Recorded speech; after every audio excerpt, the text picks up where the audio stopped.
అందరికీ నమస్తే అండి. నేను మీ డాక్టర్ ఉమాశంకర్ ఫిజిషియన్. 2 రోజుల క్రితం 13 సంవత్సరాల వయసున్న అబ్బాయిని వాళ్ళ తల్లిదండ్రులు తీసుకొచ్చారండి.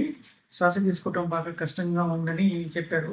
అతన్ని చెక్ చేసినప్పుడు బాడీ అంతా మెలికలు తిరుగుతూ శ్వాస తీసుకోవటం కష్టంగా ఉండి కొన ఊపిరితో ఉన్నట్లుగా ఉన్నాడు. కానీ మొత్తం చెక్ చేసిన తర్వాత అతనికి పల్సు, బ్లడ్ ప్రెషర్, సాచురేషన్, స్టెథోస్కోప్‌తో కూడా ఆస్కల్టేషన్ చేసిన తర్వాత ఊపిరితిత్తులన్నీ కూడా నార్మల్‌గా అనిపించాయండి. ఆ కండిషన్‌ని హైపర్ వెంటిలేషన్ సిండ్రోమ్ లాగా అనుమానపడి ఇంజెక్షన్స్ ఇచ్చాము. హాఫ్ అన్ అవర్‌లోనే నార్మల్ అయిపోయాడండి. ఆ బాబుకున్న కండిషన్ హైపర్ వెంటిలేషన్ సిండ్రోమ్. దాని గురించి ఇప్పుడు మీకు చెప్తానండి. ఈ సమస్య ఎక్కువగా 10 సంవత్సరాలు, 20 సంవత్సరాల మధ్య వయసున్న పిల్లలకు వస్తుందండి. ముఖ్యంగా ఆడపిల్లలు ఎక్కువగా చూస్తాము.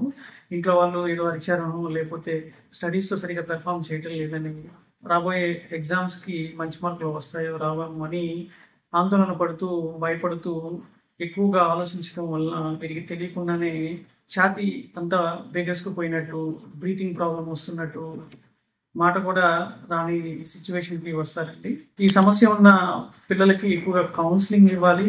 అవసరమైతే ఆ బాబుకి ఇచ్చినట్టుగా ఇంజెక్షన్ ఒకటి ఇవ్వాల్సి ఉంటుంది. టెంపరరీగా టాబ్లెట్ కోర్స్ కూడా ఇవ్వాల్సి ఉంటుందండి. ఎవరికైనా సరే ఇట్లాగా తరచుగా ఈ సమస్య గనక వస్తూ ఉంటే సైకియాట్రిస్ట్ గాని, ఫిజిషియన్ ఒపీనియన్ గాని తీసుకోవాల్సి ఉంటుందండి.